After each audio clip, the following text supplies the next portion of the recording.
vamos a hablar un poquito de las capacidades coordinativas y condicionales del entrenamiento deportivo. Obviamente uno tiene que trabajar desde su deporte. En mi caso, mi deporte es el boxeo. Soy entrenador de boxeo. Y todo lo que por aquí se diga, ustedes deben pensarlo hacia su deporte, sea el fútbol, el básquetbol, la natación, pero como son aspectos coordinativos, va a tener mucho más incidencia en los deportes que son acíclicos, no tanto en los deportes cíclicos, porque es donde más se requiere esta coordinación, la agilidad y demás variables de justamente de confundir al rival, ¿no? O al oponente. Entonces, desde ese punto debemos comenzar. Nosotros debemos separar las preparaciones como en dos familias, ¿sí? Las familias de los deportes de calidad y los deportes de cantidad. Los deportes de calidad son los deportes acíclicos. Así le llamamos, no significa que los deportes cíclicos no tengan calidad en su movimiento, sino que los factores determinantes va a ser la calidad del movimiento, la suma de movimientos de calidad para poder confundir al rival, y en el otro es, por ejemplo, recorrer una distancia en el menor tiempo posible. Obviamente para eso también se requiere calidad, pero tiene diferente incidencia, ¿no? La cuestión es que los factores condicionantes y determinantes del rendimiento deportivo cambian de acuerdo al deporte.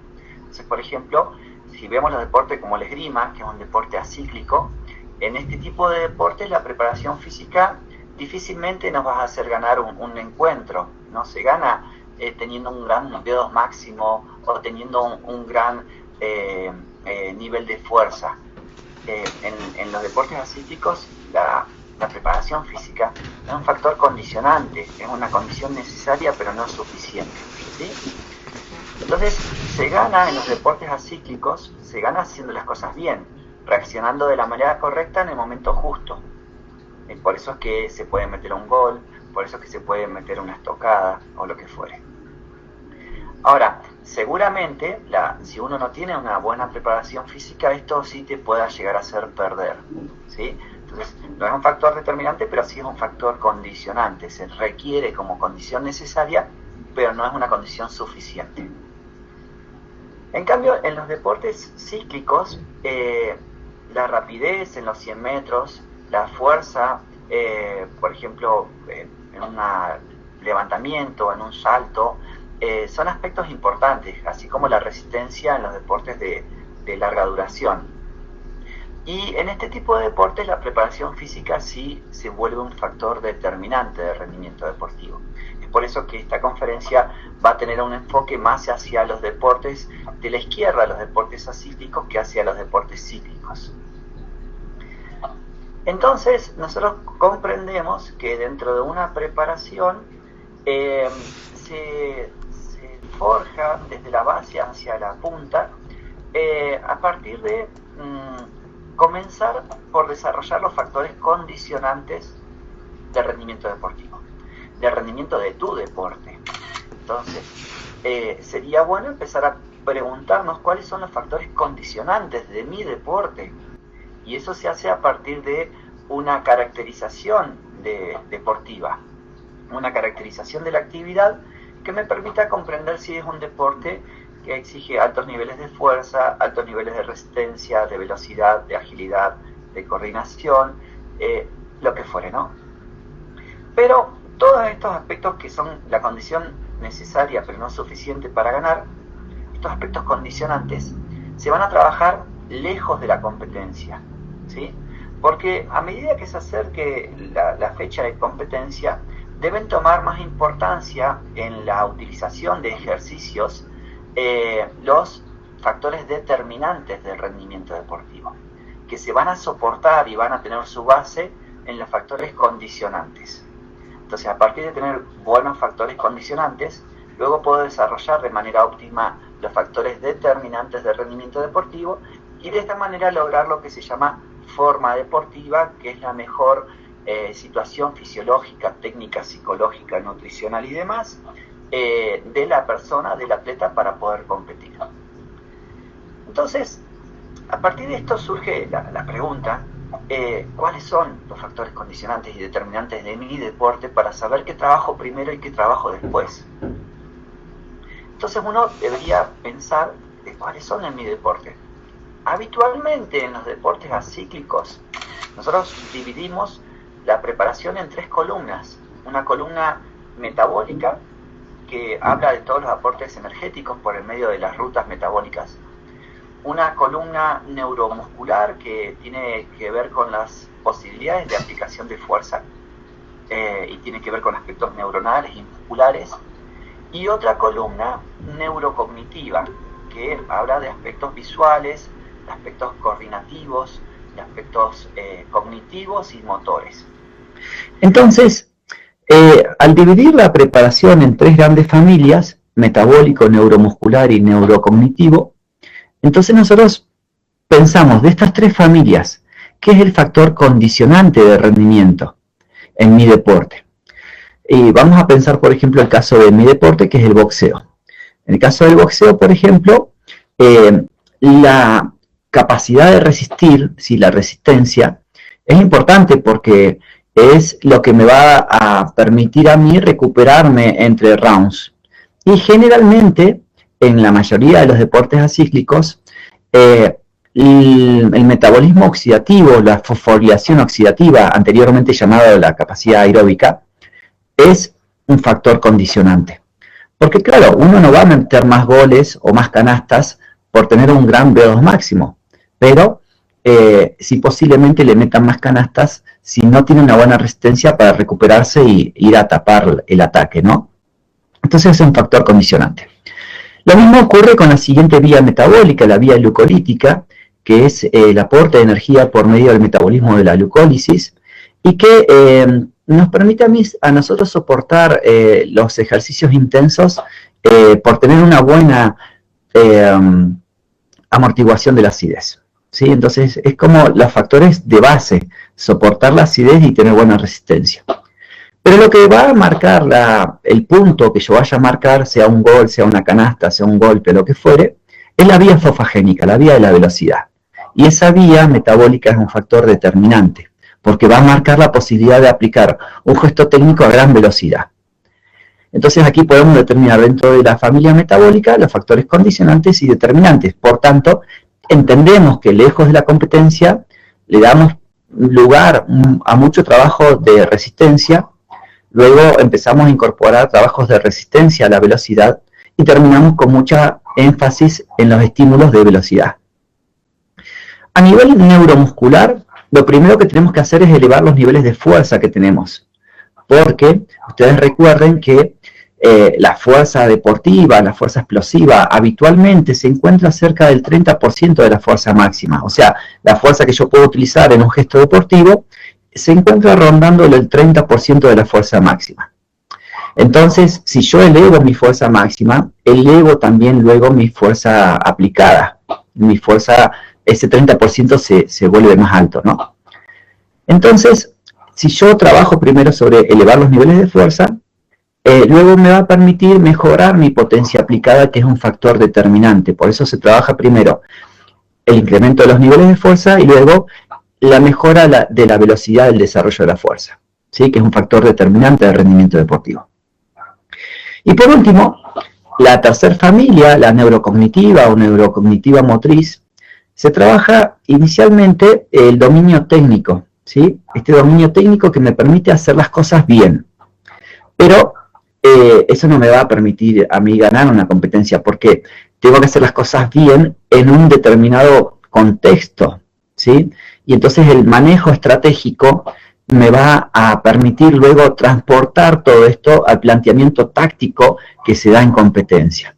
Entonces por eso es que a nivel cognitivo, neurocognitivo, se trabaja la coordinación, la agilidad y demás con el mejor dominio técnico que pueda tener, para luego aplicarlo en un contexto específico de resolución de problemas. Para que luego, cuando veamos esos problemas en la competencia, tengamos este manejo de la técnica en situación específica y podamos resolver el problema que me plantea el rival, ¿no? Entonces, aquí encontramos los factores condicionantes y determinantes y qué trabajar primero y qué trabajar después, ¿sí? ¿sí? Como dividiendo la preparación en dos partes.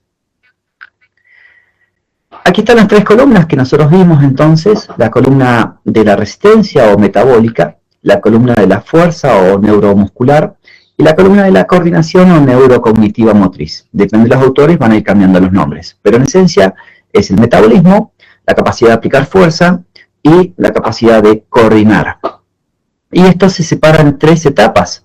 Lejos de la competencia en la preparación general, acercándonos un poco a la competencia en la preparación especial y a unas semanas de la competencia en la preparación específica, en 3 periodos, ¿sí? Y vamos a ver cómo hacemos entonces la preparación en estos 3 momentos, en estas 3 columnas. Aquí tenemos los 3 momentos, general, especial y específico. Vamos de abajo hacia arriba, yendo de la competencia anterior a la competencia futura. De abajo hacia arriba. Y vamos atravesando 3 columnas. La columna de la fuerza, de la resistencia y de la coordinación. Como ya dijimos, en la preparación general vamos a trabajar la fuerza máxima, ¿sí? Elevar los niveles de fuerza a través de ejercicios generales, pero que luego puedan tener una transferencia a el gesto técnico que vamos a utilizar. Digamos lo siguiente: si yo voy a lanzar un golpe de boxeo, que es que voy a llevar mi mano hacia adelante, debería utilizar un ejercicio de fuerza que lleve mi mano hacia adelante. Y eso puede ser un press de pecho, ¿no? Si yo voy a colocar un uppercut, ¿sí?, que va a elevar mi brazo, debería usar un ejercicio que me permita elevar por lo menos el hombro, la escápula, o elevar el brazo completo. Entonces, si bien son ejercicios generales, tienen que tener una correspondencia dinámica similar a lo que luego voy a querer transferir esa fuerza, porque lo que nosotros entrenamos son fibras musculares que se disponen en un cierto ángulo, que van a trabajar con un cierto torque y que tienen que tener similitud con el ejercicio que quiero mejorar, el ejercicio técnico deportivo que quiero mejorar. Luego, en la preparación especial dentro de la columna de fuerza, vamos a mejorar la zona de potencia, lo que vendría a ser la aplicación de fuerza por unidad de tiempo. Pero esto lo vamos a hacer con ejercicios especiales, utilizando encadenamientos musculares con masas aplicadas, ¿sí? Entonces empezamos a usar las poleas, las bandas elásticas y cosas así. Y finalmente cerramos la preparación de fuerza con ejercicios específicos, o sea, aquí ya dejamos las pesas, dejamos las bandas elásticas, dejamos todas estas cuestiones que son complementos para aplicar la fuerza con el gesto técnico deportivo específico. ¿Ok?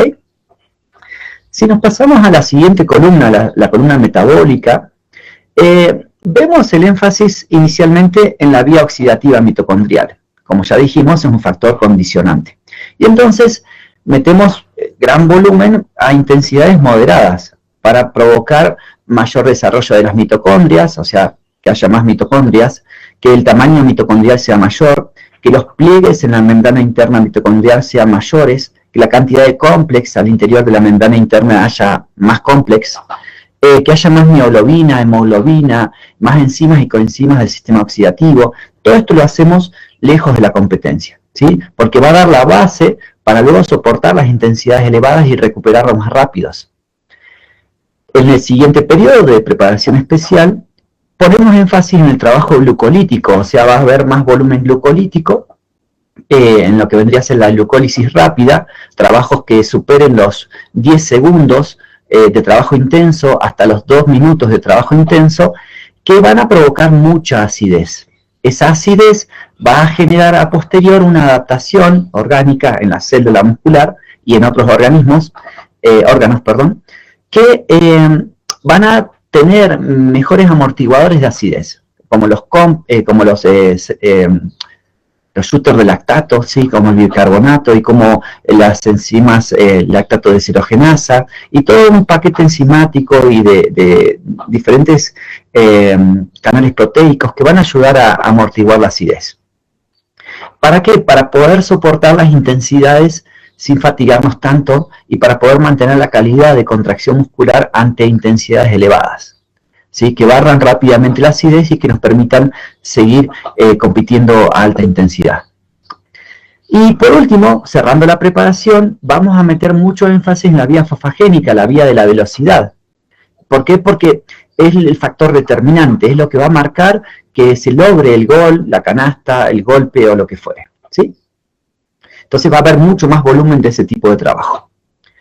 Si pasamos a la última columna, la de la coordinación, aquí lo vamos a dividir en dos familias, la agilidad y el entrenamiento visual. En cuanto a la agilidad, vamos a trabajar sobre la adquisición de gestos técnicos necesarios para la siguiente competencia. Tanto sea de errores técnicos que cometimos en la competencia anterior, como de necesidades de desarrollo técnico para el rival que viene, ¿no? Y la confiabilidad es esta cuestión de poder hacer el gesto técnico con la calidad suficiente a lo largo del tiempo, aunque esté fatigado, ¿sí? Y dentro del aspecto visual vamos a trabajar sobre la atención, que es el mantenimiento de la concentración, y sobre la agudeza visual hacia el elemento que debamos observar o el rival. En el siguiente periodo de preparación especial vamos a meter muchos ejercicios de precisión y de coordinación. En lo que es la agilidad y en lo que es el aspecto visual vamos a meter muchos ejercicios de trabajo de vista periférica y de resistencia a la observación, de resistencia visual.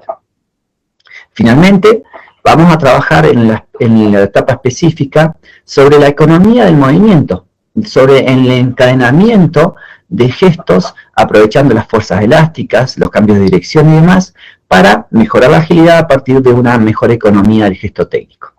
Y por otro lado, que obviamente va a provocar menos fatiga y que va a mantener más fina la agilidad.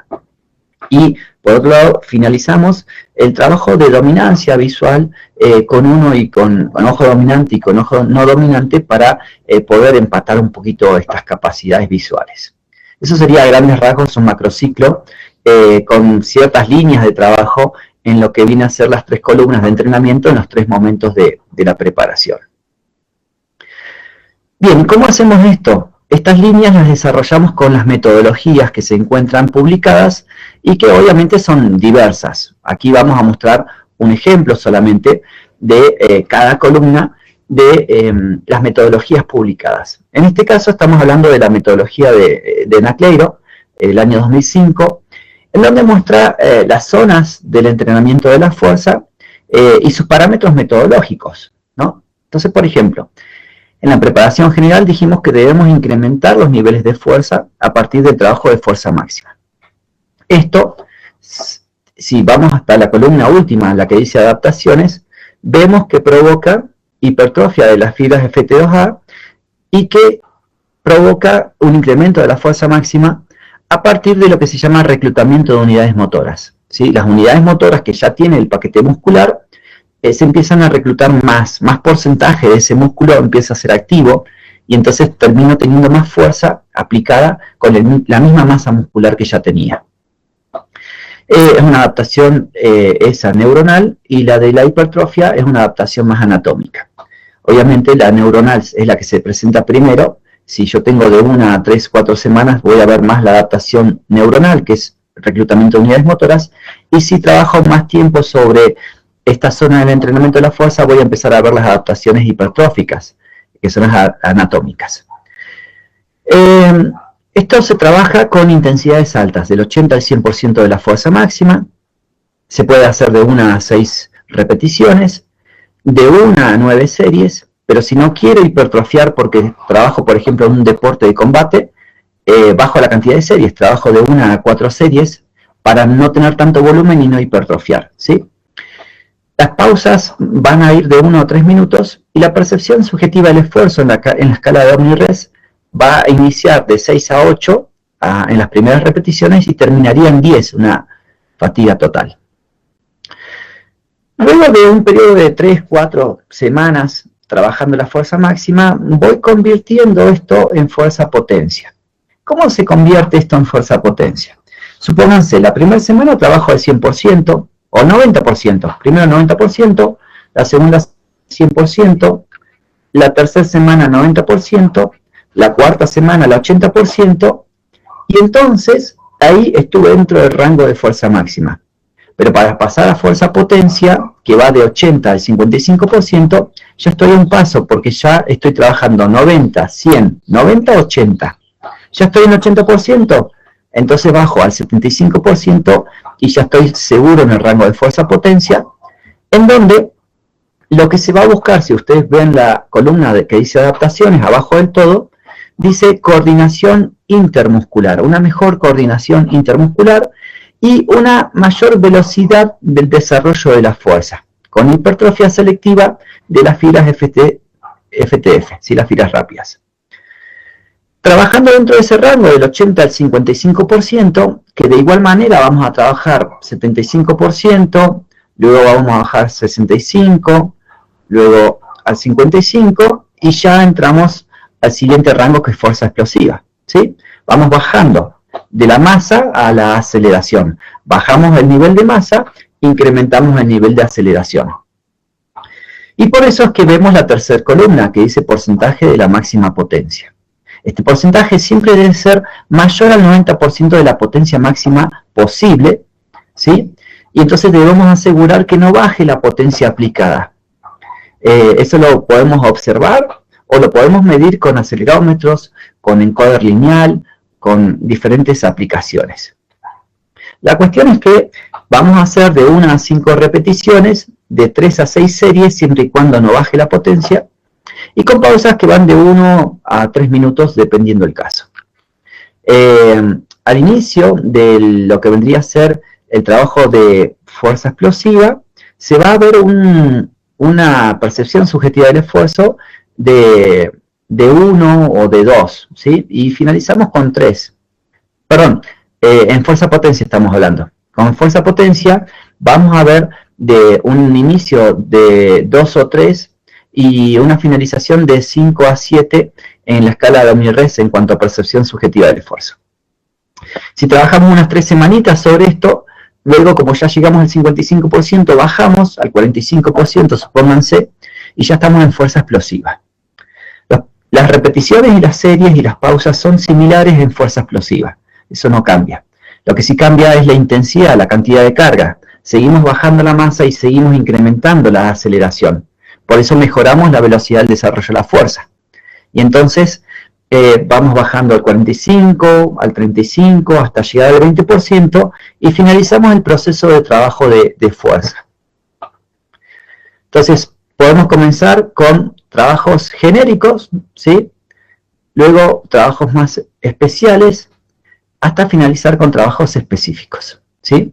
Obviamente aquí en los gestos específicos hay una aplicación de fuerza, y esa aplicación de fuerza son, justamente como habíamos dicho, son de fuerza explosiva, y por tanto están rondando el 30%, por eso si nosotros vemos la diapositiva anterior, del 20 al 55%, estamos hablando entonces de gestos específicos, ¿ok? Bien. La siguiente columna de cómo desarrollar las vías metabólicas también tiene su metodología. Tenemos las 3 vías, oxidativa, glucolítica y fosfagénica, con los tiempos de trabajo por cada vía. Por ejemplo, de 0 a 6 segundos trabajamos la potencia fosfagénica, de 6 a 15 segundos su capacidad. ¿Y qué diferencia entre potencia y capacidad? La potencia de un sistema energético procura mejorar la constante de disociación enzimática, la sensibilidad enzimática, o sea, que responda más rápidamente a los cambios de temperatura, los cambios de acidez, de concentración de productos, de sustratos, y todas estas cuestiones que van a hacer reaccionar a las enzimas. Eso se mejora la calidad enzimática con trabajos de potencia de esta vía energética. La capacidad se refiere a mejorar la cantidad de enzimas que tenemos. Entonces, al agotar completamente el sistema, se va a procurar a posterior multiplicar estas enzimas. Entonces, primero trabajamos la capacidad de un sistema, en los periodos lejanos y en los periodos más cercanos trabajamos la potencia de un sistema energético, para esa cantidad de enzimas que nosotros multiplicamos, hacerlas más sensibles.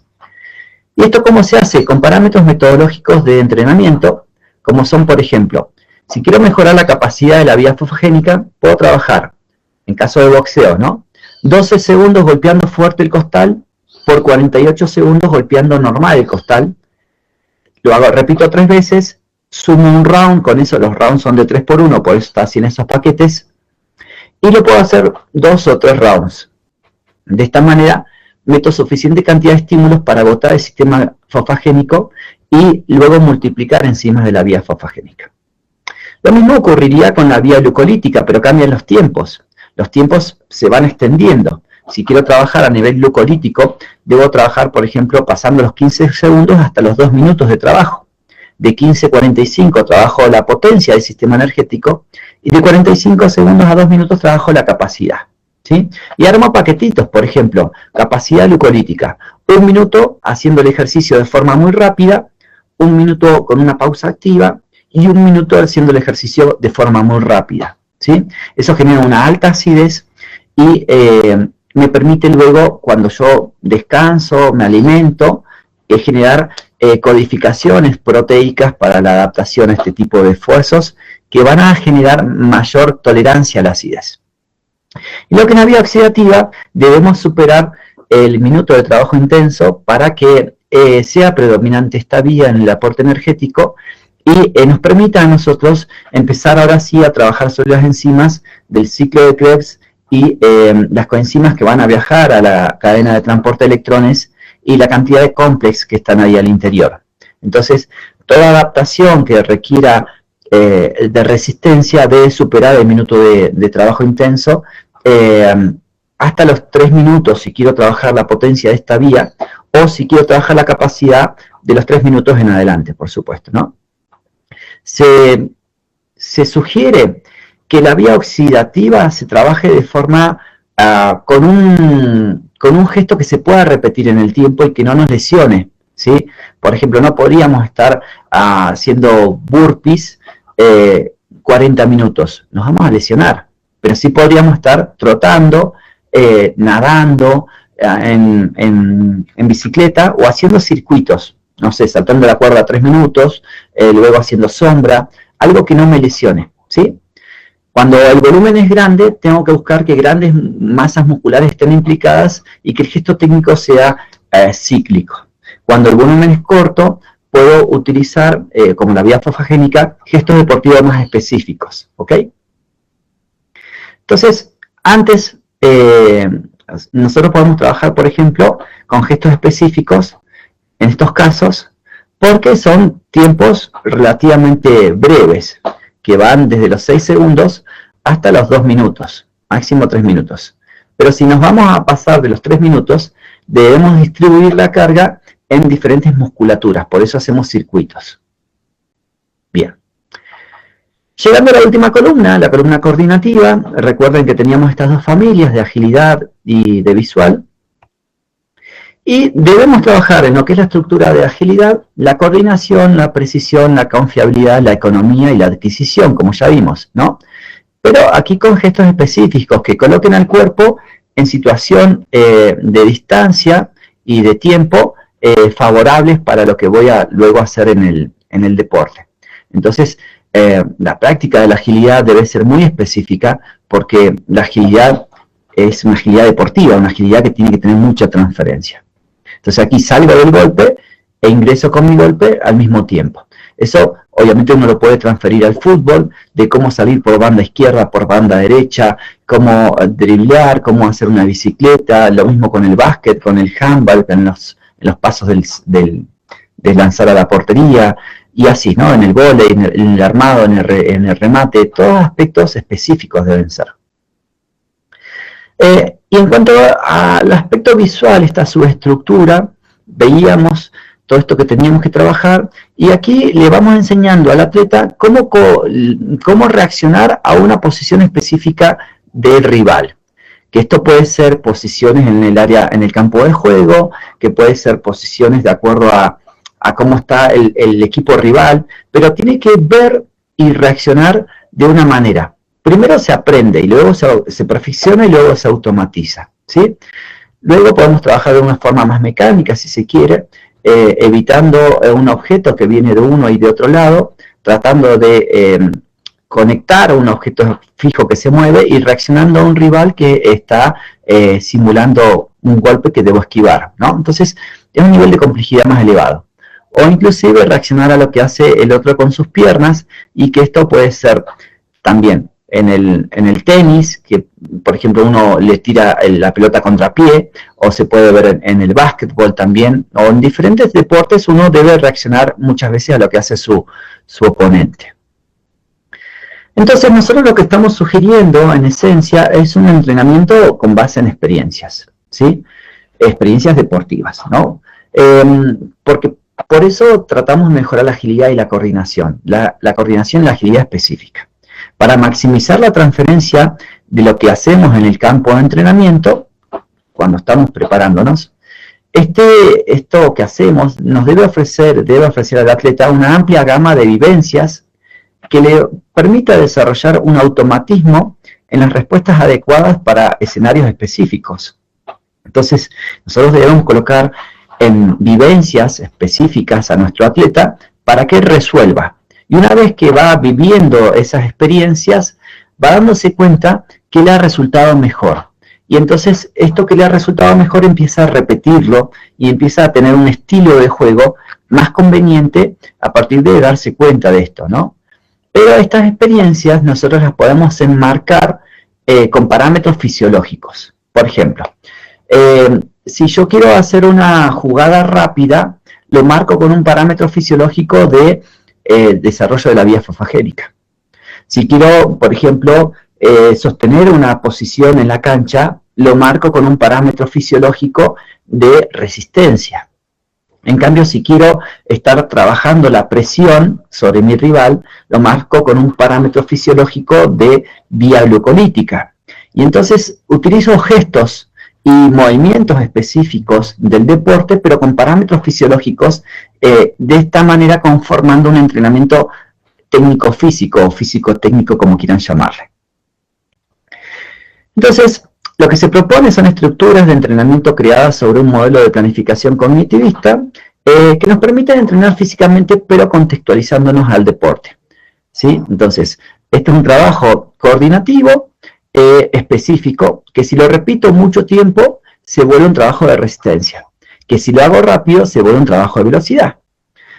Entonces, por ejemplo, esto puede ser un trabajo de velocidad de reacción. Esto es un trabajo de velocidad de reacción. Veo que la mano se va, y entonces saco la cara porque la mano después va a volver. Y así debo contextualizar el entrenamiento con parámetros metodológicos, fisiológicos, pero con biomecánicas específicas. Eso en todos los deportes. La cuestión es que debemos comprender que esta realidad deportiva y en general en la que vivimos se comporta como se comportaría un sistema complejo y dinámico, ¿sí?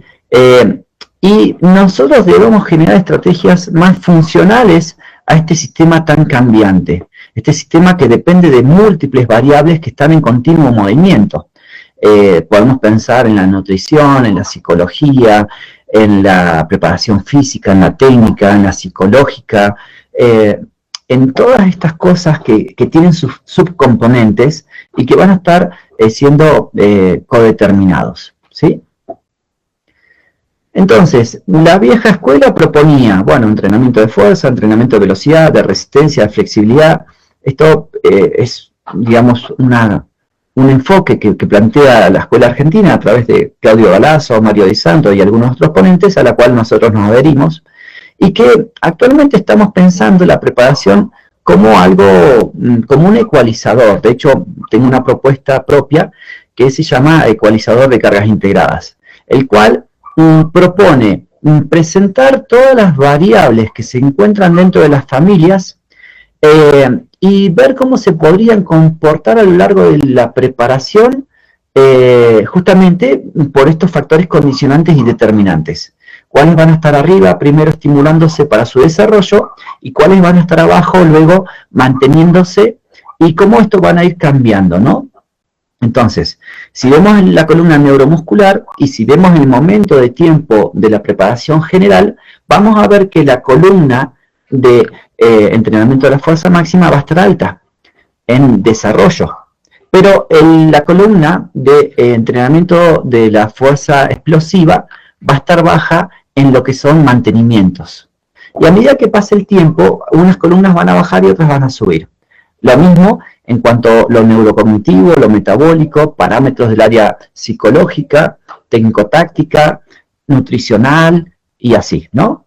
Todo esto va a ir cambiando. Por eso decimos que respeta esta idea de que es un sistema compuesto por muchas cosas, complejo y dinámico, porque va cambiando a lo largo de la preparación. Así es que nosotros vemos este ecualizador en donde por momentos algunas cosas van a estar desarrollándose y las que no se estén desarrollando van a estar manteniéndose, ¿sí? Pero todo va a tener su estímulo todo el tiempo. Entonces, la cuestión es que nosotros buscamos que el deportista reaccione como debe reaccionar en el momento que debe reaccionar, es un factor determinante. Entonces, hablamos de la optimización del entrenamiento y para que el deportista, para el deportista realmente no basta con llegar más lejos, ni saltar más alto, ni ser más fuerte, ni ser más veloz, ¿sí? El deportista debe ser más rápido, no solo en llegar al lugar deseado, a la pelota, ¿no? O al rival, ¿sí? O en realizar una acción específica, no debe ser más rápido en eso, sino que también debe ser más rápido para pensar qué hacer, para encontrar soluciones a esa situación problemática, para ser más veloz en percibir el error del rival para poder aprovecharlo, y en decodificar el sentido del movimiento del rival para poder ubicarse en situación y en tiempo. En síntesis, debemos procurar atletas más rápidos y mejores para percibir, pensar y hacer, y por eso decimos que es un modelo cognitivista, ¿sí? Entonces, las manifestaciones de las capacidades de forma integral y contextualizada es lo que vamos a estar buscando. Debemos procurar codificar los ejercicios a partir de las variables que los componen, y estas variables que los componen son diversas, ¿no? Pero podemos pensar algunas.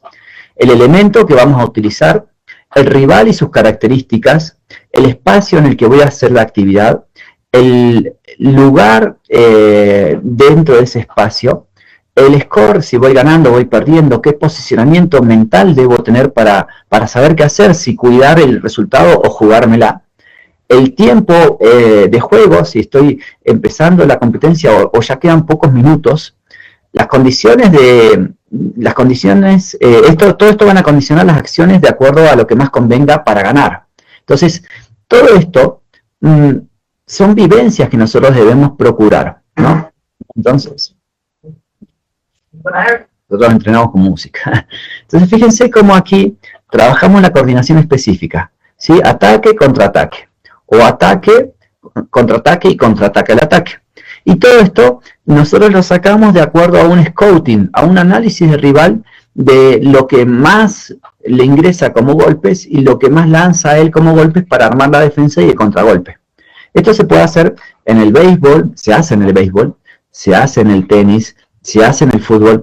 Y entonces el parámetro de partida para todos los deportes de alto rendimiento debería ser el scouting, debería ser este análisis de nuestros deportistas y de los rivales para saber cómo acoplar nuestros estilos de competencia, cómo parar el equipo en la cancha y cómo ir cambiando esta táctica, ¿sí? A partir de una estrategia practicada en el campamento. Entonces, un ejemplo que nosotros planteamos, que es esta matriz de variables, ¿sí? de generación propia, es usted coloque las variables en la primera columna y vaya colocando las subvariables a lo largo de las filas, ¿no? Entonces, si usted piensa, por ejemplo, ¿con qué elemento puedo practicar? Bien, vamos pensando en el tenis. Bueno, puedo practicar con la raqueta, puedo poner en la raqueta un peso, puedo practicar con pelotas normales, con pelotas pinchadas, puedo practicar con diferentes elementos. Bueno, colóquelos ahí. Después el rival, bueno, si el rival es más alto, si es más bajo, si es más potente, ¿qué características tiene el rival? Bueno, coloque las variables de los practicantes que tiene para saber cuáles son las cartas con las que juega.